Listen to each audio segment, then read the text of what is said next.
This week we're going to talk about postural control, and we're going to continue this discussion for the next couple of weeks. So specifically today we're going to talk about postural control in general, and then the next week we're going to talk about the development of postural control. Week 3, or the third weekend of postural control, we're going to talk about postural control and aging and the aging population. And then the last week of postural control, we're going to think about how some of this may impact the clinic and how we could use this information in the clinic. Postural control is one of my favorite topics to talk about because no matter where you are, who you're working with, what environment you're working with, postural control is always necessary to be successful at any task. So the huge variety of topics in postural control is very large, and the application is extremely important for physical therapy.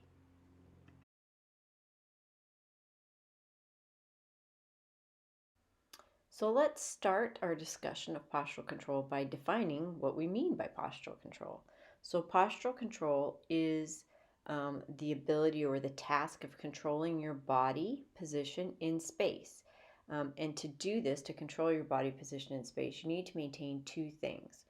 First, body orientation, and then also body stability. So now we have two new words we need to define. So postural orientation. And postural orientation means that you're maintaining some alignment between your body segments and the body and the environment. So two parts to that, between body segments, so like in relation to head and pelvis, but also between your body and the environment. So you have to maintain upright, usually, is the way we need to maintain in the environment. Postural stability is actually maintaining your center of mass within some limits of stability. And limits of stability are actually defined as the area of space the body can move without changing your base of support. So if you think of somebody standing stable, this postural limit usually looks like a cone with a very small end at the ankle where we do an ankle strategy, and then it gets larger and larger around the head. Stability limits will actually change depending upon what task we're doing, the biomechanics of our position, and the environment. And so stability actually means that we have to maintain an equilibrium between destabilizing forces that are pushing on us and our production of stabilizing forces. So these, if you think about sort of a scale, like a scale with two buckets on each side, those destabilizing forces have to be maintained with stabilizing forces by us. And it's more than just a 2D problem, it's actually a 3-dimensional problem. So we have to maintain stability in space, depending upon the force that's behind that destabilizing force, the direction that it travels, and the time that it hits us. Because if we have a delay in producing stabilizing forces, we have to produce potentially more of those forces to maintain our stability.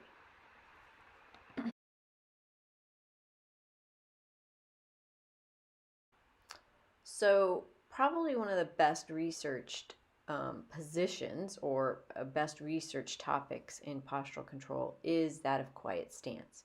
So quiet stance is literally just standing stable and not moving. And we know stability in quiet stance is affected by 3 main things. First of all, alignment, and maintaining that alignment or that equilibrium of forces that are produced and sort of being aligned. So if you think about, if you're standing still and upright and you bring your arms out in front of you, you've now changed where your center of mass is, and your muscles, if we could look at EMG all over your body, would accommodate for that. And they accommodate very quickly at the same time that you're moving your arms, so that they maintain that body alignment is is maintained because you're activating muscles and different muscles. Muscle stiffness also affects quiet stance. So muscle stiffness is defined as the change in length over the original length, and that's adjusted by alpha-gamma coactivation within the muscle itself. In addition, sometimes muscle stiffness can be affected by a stretch reflex, and it's activated, and we can activate a muscle, and that stretch reflex is set depending upon that alpha-gamma activation.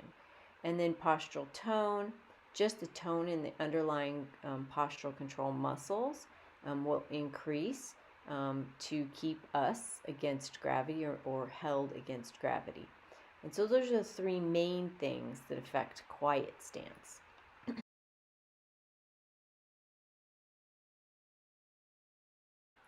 When we're talking about quiet stance and we look in the literature, we see a lot of references to the inverted pendulum. And the inverted pendulum is the way that we model the body in quiet stance. And there's actually an equation for this, and it's T equals mgh theta. And each of these things stand for something. So the amount of torque, and you'll notice in this pendulum there is a point of rotation, and that point of rotation is at the ankle. And that point of rotation, you produce torque around that point of rotation. So the amount of torque that's produced is equal to the mass, and you have a specific amount of mass, times acceleration due to gravity, and that's pretty standard, acceleration due to gravity. But the two that are modified are the height of the center of mass, and you in of yourself, your height of your center of mass is pretty much set when you're an adult, but when you're a kid it's changing a little bit. And we'll talk about that. And the height of the center of mass is literally the lever arm to produce this torque, times the theta, which is the degree of ankle rotation. So the higher the center of mass, the greater the torque. In addition, the higher the degree of ankle rotation, so the farther you've rotated away from stability, the higher the torque is produced, and therefore you must produce a greater amount of muscle reaction to counteract that. And this model is extremely simplistic because it demonstrates or assumes that the body moves in a forward-backward direction, and we all know that's not true. But it is adjusted at each ankle for some lateral movements, and it's a little bit different when we think about side-to-side movements. But basically, when you hear inverted pendulum, this is how they're modeling the body, and this has been shown in the literature to be fairly accurate. This model, though, assumes that in quiet stance, your participant is using an ankle strategy. And not all of our participants will, so it's important to keep that in mind when we're looking at the inverted pendulum.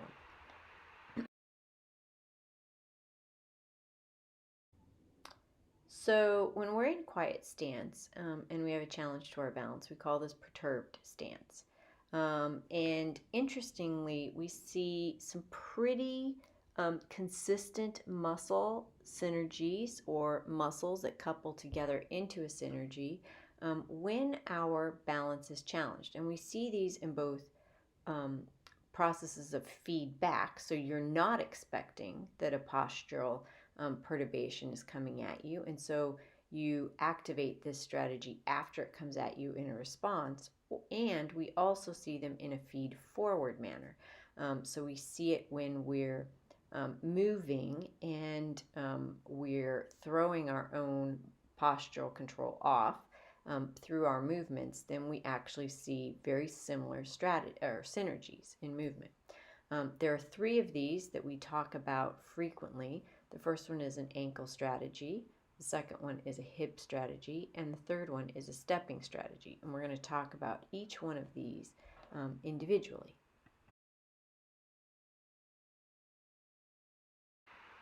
All right, so the first strategy we're going to talk about is called an ankle strategy, and this is the one most typical adults use most frequently. It's used whenever we have a very small perturbation on a firm surface. And the size of the perturbation will change depending upon the surface, but particularly on a very firm surface, we'll use an ankle strategy just to sway and also to recover if the perturbation is small. The movement is centered at the ankle, so that's our point of rotation, and we activate the muscles to return us, our center of mass, to a position of stability, so of upright. And we use it for when our body is moved forward and back. So if you look at the diagrams here, what you see is two separate EMG outputs, one on the top from a forward sway. So imagine you're standing on a plate, a force plate, and the force plate is moved in a backward direction. And then if we see the EMG output there to the right of the little person that's been moved backwards, they have a forward sway. So your body will sway forward due to a backward perturbation. And if you look at the order of activation, you'll see we've got 6 muscles there: the gastroc tib, the hamstring quad, and the paraspinal abdominals. And what you'll see, and if you look at the onset of the little arrow, that's about 80 milliseconds, and that's how quickly it takes to respond to proprioceptive input approximately. The first muscle that will activate is the gastroc. The second muscle that will activate is the hamstring, and the third muscle that will activate is the paraspinal muscles. So you see them activate in a distal to proximal direction, and they will activate just hard enough to correct your posture and to bring you back upright to center to a stable position. A backward sway we'll see when that plate that you're standing on, or if your move is moved forward in a direction. And in this case, what we see is the tibialis anterior activating, then the quad, and then the abdominal muscle. And again, just the opposite, distal to proximal, but we see that activation in the muscles on the anterior side of the body to pull us back up. And again, the amount of force that's produced for these is directly related to the destabilizing force that's been delivered to us. And if we're falling in either a forward or a backward direction, we have to calculate, based on how long it's going to take me to react, how much more muscle activation do I have, how much more torque will be produced before I can actually activate and correct my body in space. So why don't you go ahead and stand up out of your chair and then lean forward and pull yourself back to center, and you should feel the gastroc, the hamstring, and the paraspinals activate. And then lean back and pull yourself forward, in which case you need to activate your anterior tib, your quad, and then your abdominal muscles. A large lift of this is done by our tib anterior and our gastroc, but all of the muscles sort of activate to help stabilize us. All right, so that's an ankle strategy. Remember, small perturbation, firm surface, you need to be producing a stabilizing force that is exactly opposite in force and direction of the destabilizing body. And because there is about an 80 millisecond delay in order to receive the sensory feedback back as to how we need to move, that force needs to be a little bit higher and accommodate for that delay. All right, so that's an ankle strategy.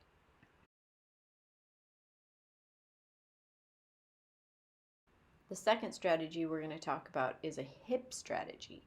A hip strategy is used when the support surface is compliant or is smaller than our feet. Also, if we have a very large perturbation, we may rely on a hip strategy. So hip strategy is a larger and more rapid movement. The center of rotation is now actually at the hip. We will have movement at a flexion at the knee and the ankle as well, potentially. So let's look at our little diagram in this slide when we talk about the hip strategy. And we have a forward sway. So in a forward sway, you'll notice the little man now is standing on something that's actually tilting in space. So it's got that little center of rotation.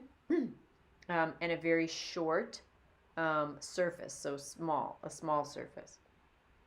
So what we see when we see this activation is actually when you're tipped forward, you bend at the hips and the knees. And what you're trying to do, if you think about it, is our center of mass is there low in the T area, the thoracic lumbar area.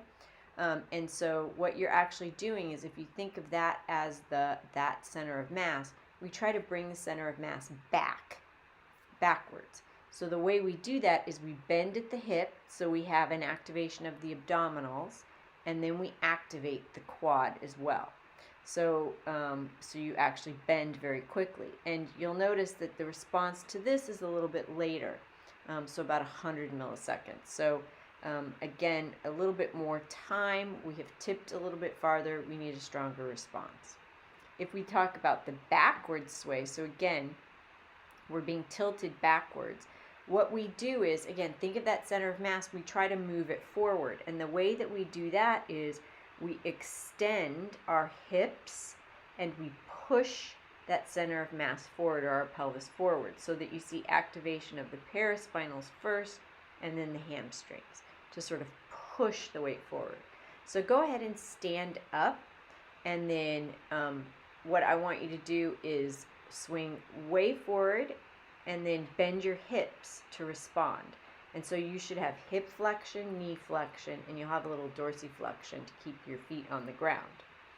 And then I want you to stand up again, and I want you to lean back and now push your hips forward so you get that activation of the paraspinals, and then also the hamstrings to push your body forward. And those diagrams of what happens in the body are actually sort of outlined in little dashes there. All right, and that's a hip strategy, again, used when the support surface is more compliant and or the surface is smaller than our feet. Our feet are hanging over the edge. All right, hip strategy.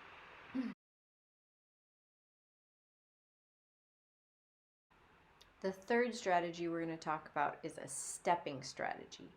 The stepping strategy is used when the center of mass is displaced, and it's usually very quick, a very hard push or perturbation, when your center of mass is displaced outside your base of support before you can actually respond. And the interesting thing about a stepping strategy is the foot will generally go in the direction opposite of the perturbation force. So you can see in the picture above, the gentleman is pushed on his right back. His right foot actually goes to the left, and it changes his base of support and reestablishes a base of support that will help him to maintain his postural stability. Then in the picture on the right, he was actually pushed just from behind in a forward direction, and he put his right foot forward. So again, this is a stepping strategy. It's our last line of defense to maintain stability. We see this used, and it's when the center of mass is displaced quickly out of the base of support, and therefore you have to reestablish a new base of support to maintain postural stability.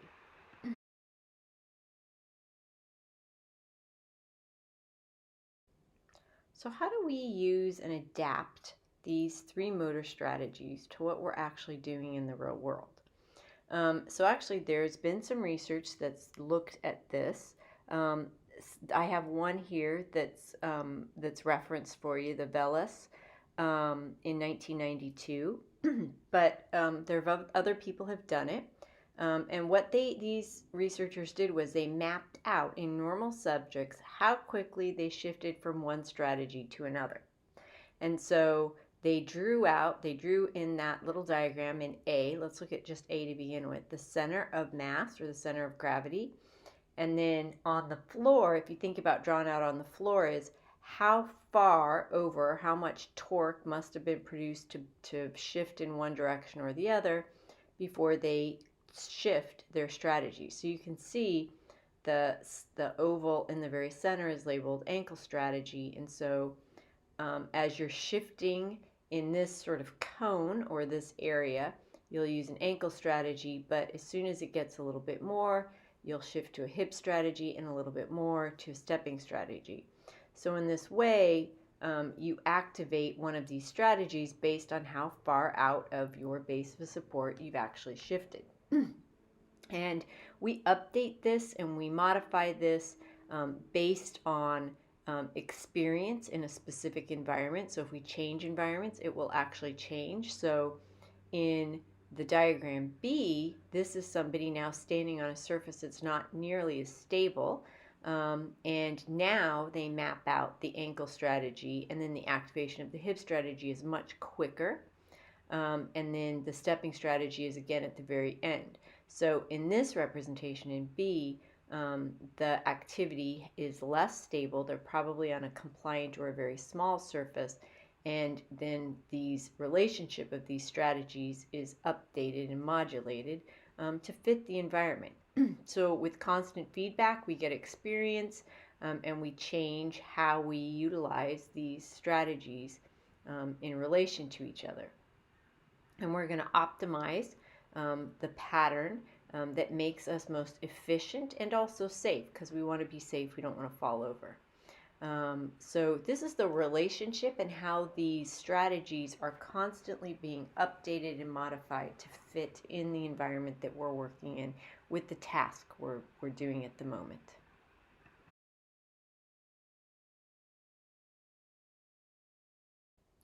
So we just reviewed the motor strategies that we utilize when we are modifying or recovering from a sway or any sort of perturbation that's produced in the environment.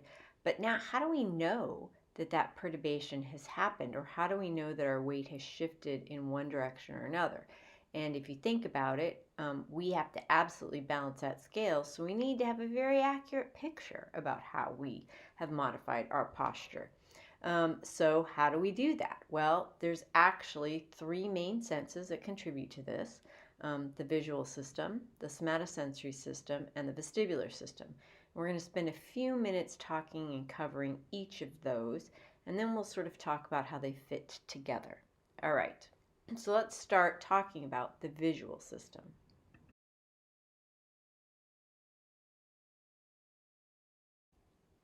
The first sensory input that we're going to talk about in relation to postural control and figuring out where we are in space and that our position has changed is vision. Vision will actually gives us information about position and motion of the head. It helps us understand where we are in relation to things that are around us. It also provides a vertical reference. So the center, holding our head up and being in center, which you'll pretty quickly recognize for some of our patients isn't always that vertical reference is somewhat skewed. We use two types of input. We use both peripheral and foveal inputs. And we use two different types of vision for balance. The first one is focal or foveal vision. This is actually used for object recognition and identification. We don't necessarily use that for balance. It's more for language, figuring out what we're doing, how we're doing it. Then there's ambient, which we do use the two inputs for. We use both peripheral and foveal vision, and that helps us answer the question of where is it. We also call this motor vision, and it helps us perceive how quickly we're moving using optic flow, and it helps us with information about speed and acceleration in our environment.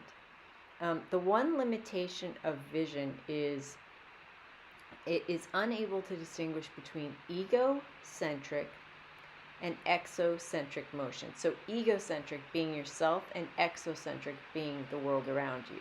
So I'll give you an example of this. We see this when we when we're sitting in a car and we're at a stoplight and the car next to us rolls forward. And because it's a dangerous situation that you might be rolling out into a busy intersection, you immediately slam on your brake. But as you're slamming on your brake, you come to the realization that I wasn't moving, it was the car next to me. And this is actually how one system is telling us very quickly something is the matter, and yet another system will tell us a few milliseconds later that we were actually wrong. And we're going to talk about that and how we figure out that we weren't moving, that it was actually the car next to us in a minute.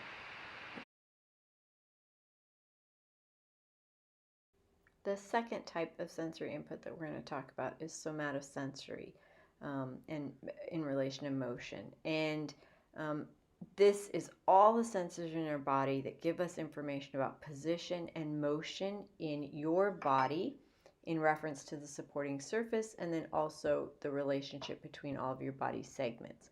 So this includes joint and muscle proprioceptors, cutaneous receptors, and pressure receptors. And this gives us all sorts of information all throughout our body. We sometimes can attend to that information, and sometimes if we consider that it's not important to us, we can ignore that information. The one limitation of somatosensory is that if we're standing on something that is moving or a moving surface, it puts us at a disadvantage because we get sensory input from the movement of the surface that may not actually correlate or be consistent with the movement of our body above that. So again, that's the limitation of somatosensory, but somatosensory extremely important for detecting motion and postural control. This is also the quickest information that we get back. This information comes back to us in about 80 milliseconds. It's an important thought as to when and how quickly this comes back to us versus vision. Vision we respond to in about 200 milliseconds. All right, so we've talked about vision, we've talked about somatosensory. We're going to go on and talk about the last sensation now.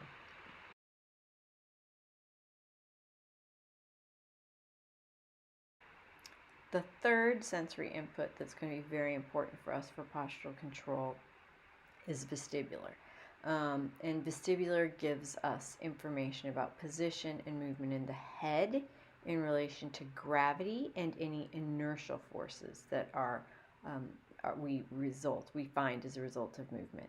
So obviously the vestibular input has the semicircular canal, which gives us angular acceleration of the head, and then we also have the otoliths, which give us linear position and acceleration of the head. This is the sensation that when you're sitting in that car at the stoplight and the car next to you rolls forward, as you're slamming on your brakes, it helps you say, oh, it wasn't me moving, it was the car next to me. Now, why does this happen? Well, if you can remember, vision comes back to you in about 200 milliseconds. Vestibular input comes back to you in about 250 milliseconds, so slightly beyond that visual input. However, because you're in a situation that is so dangerous, you're not going to wait for the tiebreaker to figure out if it's you moved or the car next to you. You're going to slam on your brakes and make sure you're safe. And then, literally, as you're doing it, you realize it wasn't me moving, it was the car next to me. The one thing that vestibular cannot do, though, is distinguish between a head nod and a loss of balance. So what you learn to do after you've been standing and nodding a few times is you learn to subtract the movement that you detect in your vestibular system from the movement that you've made. And this is a little complicated. So the one way I remember the limitation of vestibular is I think about a brand new walker. And if you ask them a yes/no question and they answer yes, many times they'll end up on their bottom. Why? Because their vestibular system started activating, telling them, we're moving, and they don't have enough experience yet to figure out that it's their head moving and that's all right, but their body hasn't actually moved. And so subtracting that information from their known movement of the head movement.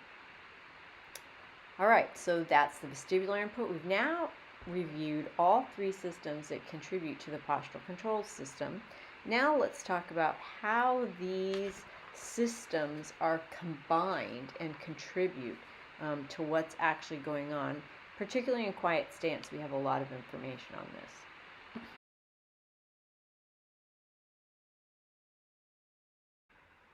So how do the senses contribute, particularly in quiet stance?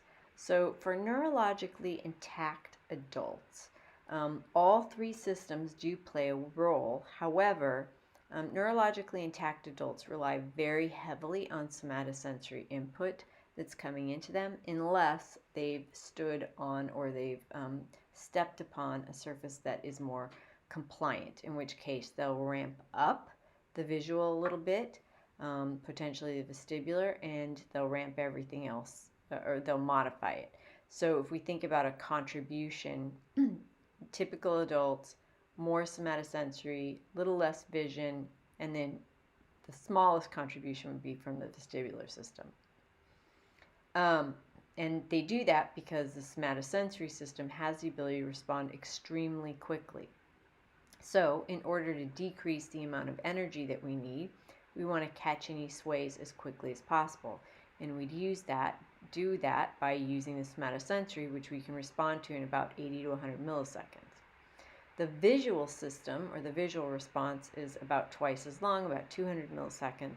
And then the vestibular response, because it assumes that you've already activated some sort of response based on the motor system or the somatosensory system and then the vision, the vestibular will stimulate a response, but it'll usually be a smaller response. It's just an additive response to ensure that we're safe.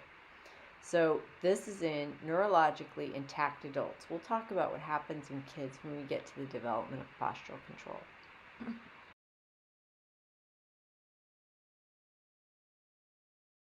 So how do we know what system we're relying on, and how do we know that these systems sort of change and it changes our response? How do we know this?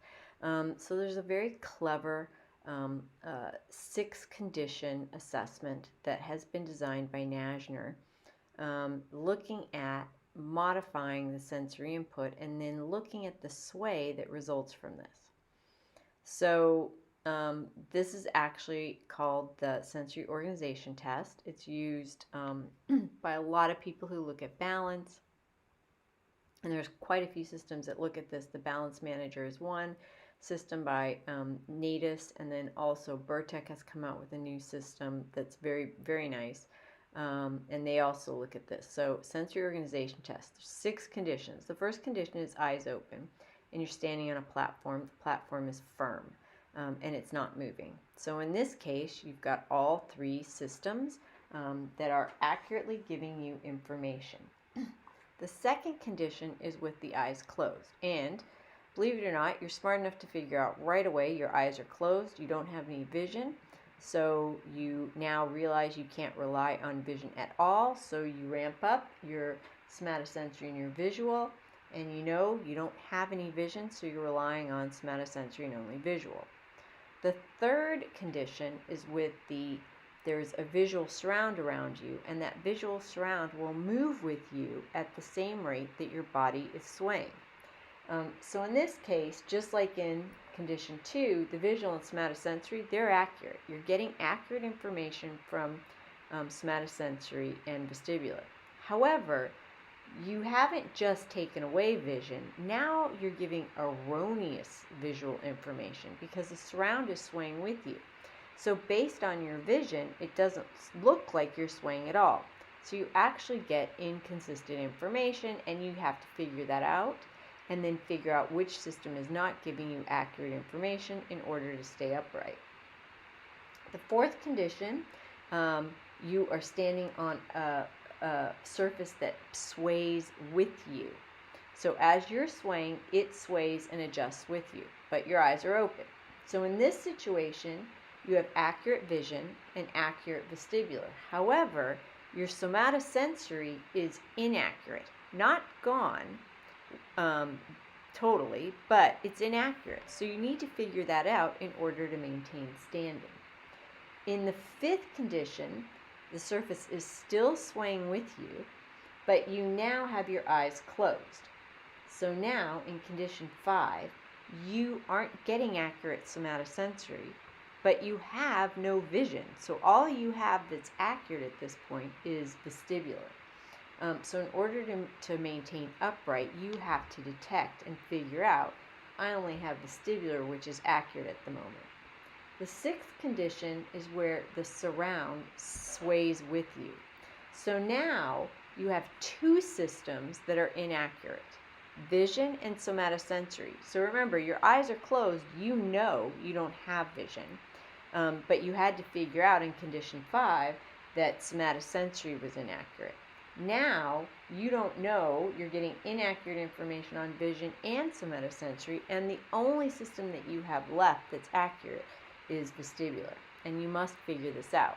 So by using these 6 conditions, you can sort of tease out what system may be an issue, what combination, and by looking at sway, you can figure out which is most efficient. So the larger the sway, the harder you are having to detect that you're moving, and the greater motor response you have to have in order to maintain upright. This system also looks at hip strategy and ankle strategy and when you start switching between these. All right, so this is how we examine the ability to adapt to different sensory inputs.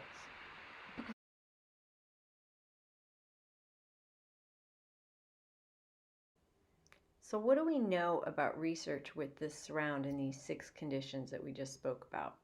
Well, basically, we know adults and children who are 7 years old or older can generally maintain their balance in all 6 conditions. So you shouldn't actually see a fall on any of these conditions unless something else is going on.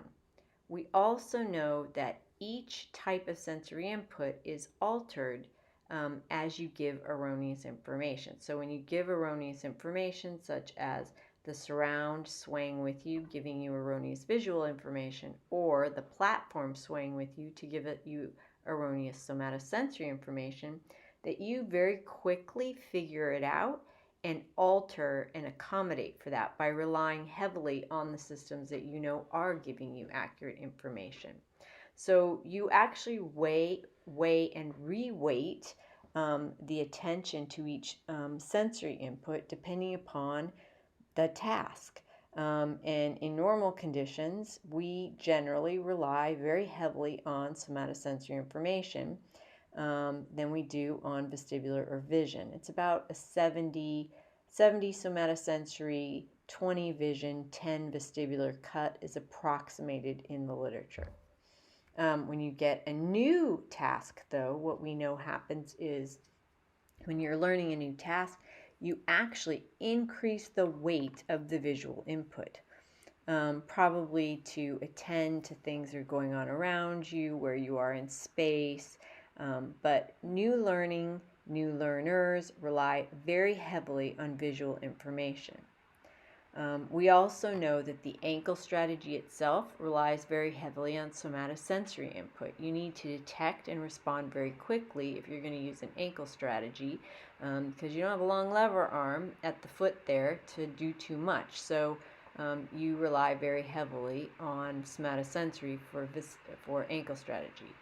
For a hip strategy, you're going to increase the relative weight on vestibular input. You're not going to make it huge, but it's not the biggest input, but you're increasing your attention to the vestibular input when you're using a hip strategy.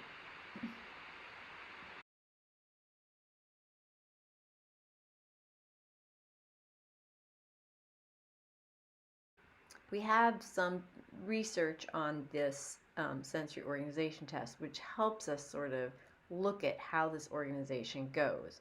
There's a lot of research looking at platform perturbations in serial versus random, expected versus unexpected, and in practice versus unpracticed blocks or trials. And what we see is that if a subject expects a large perturbation, so if you give him a large perturbation and then you give him another perturbation but not as large, because he expects the large perturbation that he just got, they tend to over respond. And then when they anticipate a small perturbation, because they just got one and you give them another perturbation and that perturbation is larger, they tend to under-respond. So again, we use our experience to attempt to feed forward and respond to any perturbation. And we definitely see that with practice, we reduce that coactivation that we see, or a response in the agonist and the antagonist muscles, and we get more efficient in our response. In addition, if we just see very random perturbations and we never know what's going on, our attempt to feed forward and scale any of these responses actually disappears, and we will actually just rely then on feedback. Because if we try to feed forward and we're erroneous, that could actually put us at greater risk of falling. We have a harder time responding and changing what we did.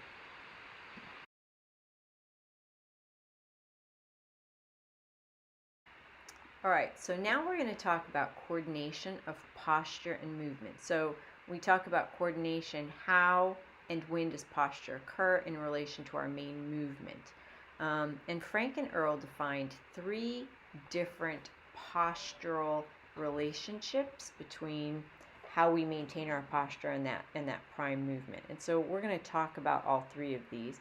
You probably are familiar with 2. We're going to add a new one, but I think for clinicians, this new one's sort of important, and you'll see why as we get going here and talking about them. All right, so we're going to talk about postural reactions, postural preparations, and postural accompaniments.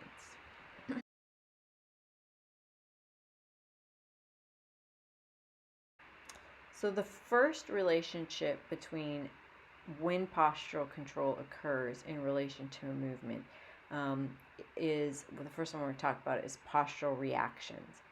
Postural reactions actually occur following you're detecting a change in postural control. And so you use sensory information coming in. So again, somatosensory, visual, vestibular. And one of those or all 3 of those systems get excited, and then that triggers you to adjust your posture. It's a feedback strategy, and it's your only defense or your primary defense when something comes at you that you don't expect from the external environment. So when when internal things happen, you know they're happening because you're actually doing them, but for external perturbations, you can be very surprised by those, and they can be unexpected. You want to try to act within 100 milliseconds. If you wait too much longer than this, you're actually going to fall. So this sort of postural reaction is managed on a crisis basis. And when you're managing your posture on this crisis basis and trying to react very, very quickly, it's not as efficient as if you do feed forward, but it's efficient somewhat, but it's not very safe. And you could actually lose control of your posture, and you may not be able to recover. So if you have a very big perturbation, postural reactions, you can get pushed over, you can fall on the ground. So postural reactions, again, used on a feedback basis for something that you did not expect coming at you. Somewhat efficient in movements. You just activate one of those motor responses that we talked about at the beginning of today. However, it's not very safe. You're increasing the likelihood that you'll have a fall when you rely on just postural reactions.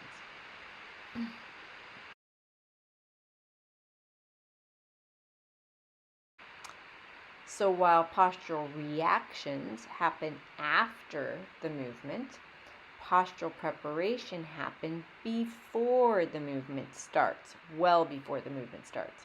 You'll see the postural preparation separated quite significantly by the start of the movement. As a matter of fact, most patients will ensure their postural preparation is set before they start moving. And what a postural preparation is any sort of activity that puts you in a more stable posture or increases your base of support. So if you think about a tennis player getting ready to accept a serve, they sort of put their feet apart, they bend a little bit. They're very, very safe in their postural control, and that's postural preparation. We see this with athletes. We see this with our older population. We see it with young populations as well. So maybe learning to walk, we see a kid hold on to mom or a surface and not want to let go. This postural preparation that happens way before the movement starts has a very large margin of safety. It is unlikely in these situations when you've prepped like this that you are going to fall. However, it's not very efficient in regulating postural control. And it takes a tremendous amount of energy. Postural preparation includes co-contraction around the joint. So holding that joint very rigid actually takes a fair amount of energy. So again, postural preparation happens way before the movement starts, large margin of safety, but it's not very efficient as far as energy and or of regulating posture. You're really not regulating your posture at this point. You're just holding yourself stable, either using your upper extremities or co-contraction or other method. All right, so we talked about postural reactions happen after the movement. We've talked about postural preparation happening before the movement starts. Now we're going to talk about postural accompaniments, and as the name says, this actually accompanies the movement. So just prior to the initiation of the movement or exactly as you initiate the movement, you may initiate a postural accompaniment. And what you do with these is you predict how many forces, where it's coming from, in what direction, at what time, and you actually feed forward control to decrease any effects of destabilizing forces. So the point of feed forward control, which does require experience, is to constrain the displacement of the center of mass. So your goal is to try to not move the center of mass. If you produce the stabilizing force at exactly the same time the destabilizing force comes, you've zeroed it out. So that's exactly what you do. You generate an opposing displacement of the center of mass, and or what you also can do with postural accompaniments is just reposition center of mass over a new base of support, which is what we do when we walk. This is safe and efficient. As a matter of fact, it's the safest and the most efficient. But again, in order to produce accompaniments, postural accompaniments, effectively, you have to know the time that those destabilizing forces are coming, how much force they're going to be producing, or the gain, and the direction, so that you can match your stabilizing forces absolutely against these destabilizing forces. If you don't do a good job of this, you could actually lose your balance. So again, it's very important for postural accompaniments that your somatosensory system can tell you exactly the time, the gain, and the direction of the postural destabilizing forces, and then you use the motor force to produce stabilizing forces so that you can constrain any challenges to balance. Again, it's very safe and very efficient, but we can't do it unless we have experience first.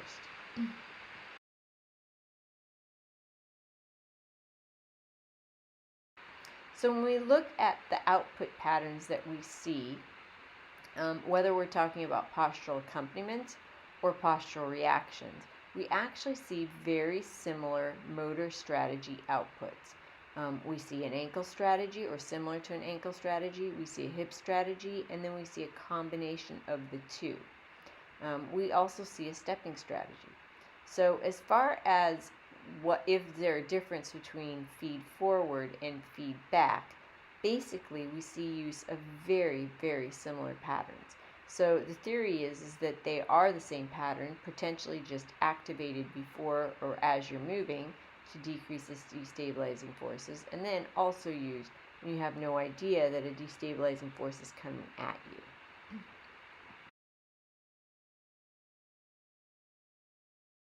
All right, so let's talk about a couple of research articles that I think have some clinical implication for us. The first one we're going to talk about is Krebs in 2002. And I chose this because I think it's very interesting and it's something that PTs could miss in the clinic if they didn't understand this. So Krebs et al. Looked at base of support in 22 subjects with and without vestibulopathy at preferred speed and that at a paced speed. So they selected the speed. So they had them, each of these groups, walk two different ways. Preferred speed, so let them walk any speed they want, and then they paced the speed, which was a little bit faster than their preferred speed. Interestingly, when they compared all the gait parameters on these two groups, those with and those without a vestibulopathy, they found that at the preferred speed, that the vestibulopathy group was actually slower, so they walked slower, but there was no difference in the way they walked. They're walking, everything looked the same. They'd walk slower, but everything looked the same, so they had a good pattern of movement. When they actually looked at the gait at the pace speed, so they sped the vestibulopathy group up, what they found was the vestibulopathy group used a larger base of support. So interestingly, when we're thinking about self-paced speed, it appears based on the literature that our clients will pick a speed that will deliver the best opportunities and the best gait output. So when you're having somebody walk in the clinic, it may be good to sort of push them a little bit faster if you want to see if that change in speed will actually modify their movement pattern.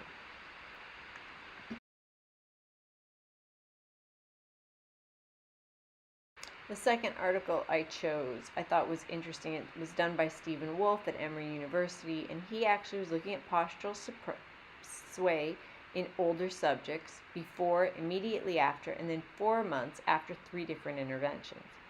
The first intervention was a computerized balance training system, very similar to the balance manager. So they stood them in the balance manager and they trained them how to adapt their sway or decrease their sway and practice their sway under different environmental conditions. The next group took Tai Chi.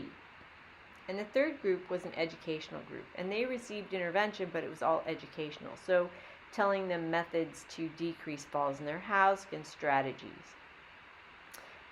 What was interesting in the outcome was that the computer training group had the best improvement in balance measures, which doesn't surprise you because, or it shouldn't surprise you because they trained for the same behaviors that they were going to be asked to do on a retention test in the balance manager.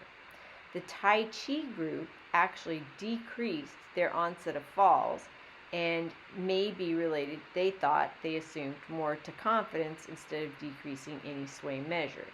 The educational group, again, didn't really change. They didn't have that much improvement. They did learn strategies for home, but their postural sway didn't actually change when you put them in the balance manager.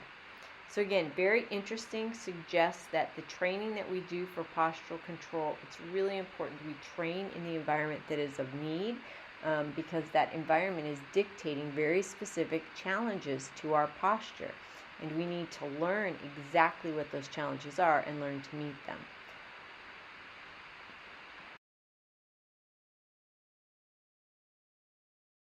So some really interesting clinical questions. Of course, you may think of more, and I'd love for you to list them on the discussion board if you do.